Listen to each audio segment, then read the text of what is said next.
Речиси 3,5 години трае војната меѓу Русија и Украина, а на фронтовите веќе одамна не се борат само руси и украинци. Илјадници странски војници одлучија да влезат во крвавата присметка, секој со своја причина. Некој од идеологија, други од солидарност, а трети едноставно за пари. Но колку македонски државјани навистина се бореле или се уште се борат таму?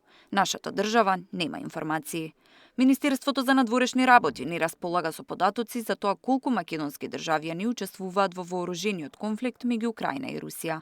Изминатиот период по барање на семејството, Министерството посредуваше за враќање на еден македонски државјанин од територија на Руската Федерација, соопшти од ресорното министерство. Но дека има македонци кои што се борат во оваа војна, докажува и судската присуда за Љупчо Бојчевски, кој што осуден на 4 години затвор бидејќи се борел на руската страна.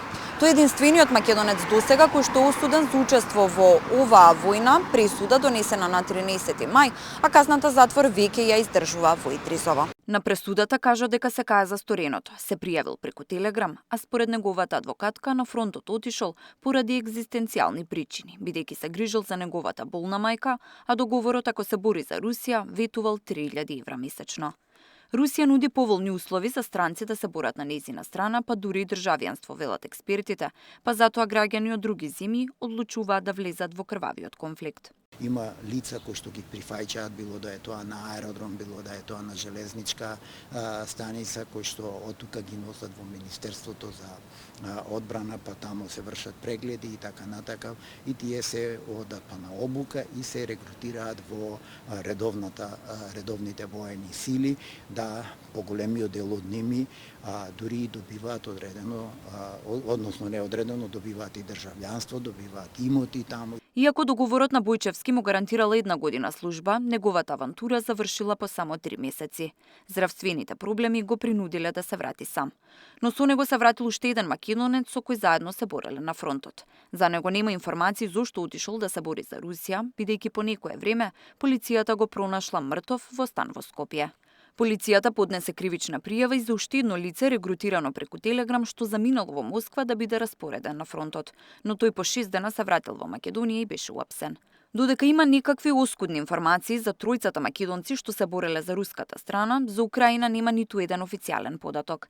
Единствените се од Руското министерство за одбрана од лани, според кој 90 македонци се бореле на украинската страна, од кои 30 загинале. Овие бројки отвораа дилемата. Што ги тера македонските државјани да заминат во еден ваков крвав конфликт кој не е нивен? Дали присудна е пропагандата од двете страни? Дали некој одат од идеолошки убедувања или парите се мотивот? Едноставно, пред се и над се различни.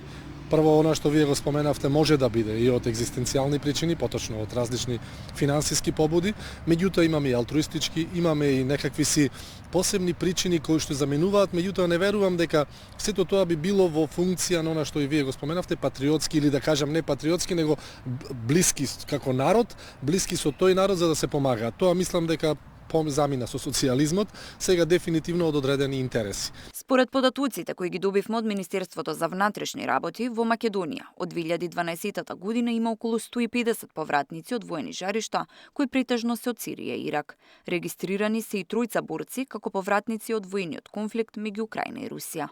Учество во странска војска е кривично дело од 2014 година, за кое казната затвор е најмалку 4 години. Тамара Дичевска, Сител телевизија.